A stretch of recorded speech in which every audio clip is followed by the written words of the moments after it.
কাপার please. বাচ্চাটা পড়তেছে না কলম না নিয়ে যান। এটা কি চা খাওয়া যাবে, গরম চা? 4 দিন পরে খাওয়া যাবে। জোড়া 50 টাকা। একটা কাপ একটা ফ্রি 50 টাকা। আর শুধু কাপ নিলে? লই জোড়া। শুধু কাপ নিলে আপনার দিতে হবে 260 টাকা।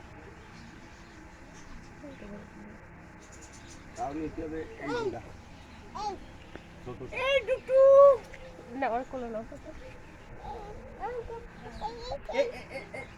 খাবে যা শুনি রে, এটা তো আসি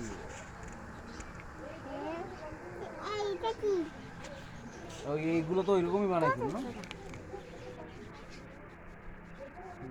ওই যে দেখো, ওই যে শুকায় আবার ওই আর আগে মানুষ যদি সংসারে কেউ তাহলে বাতিল নিয়ে যান, ওইটা রাখার পর কোনো দিন আর করবে না, ওই মেয়েটা দেখাবে না। এটা মানসিক সমস্যার জন্য ওরকম উমার মাঝে বাতিল বুঝি নাই তো স্যার। আগে মানুষ যদি চায় তাহলে একটা বাতিল নিয়ে যান, মাথায় ডাকবেন কোনো দিন ওই মেয়ে ধরবে ফেরেস তোমার মাটি যা বাংলাদেশের ভিতরে আমি ছাড়াই তোমার মাটি দিয়ে কেউ তৈরি করে না। সে আর রাগাবে না তাই? কোনো সময় ওই রকম বদলাতে করার ক্ষমতা এই তো বদমেজ হয়ে তুমি কার কথা বলছো? আরে আমনেরই তো আমি বুঝি আসলে এই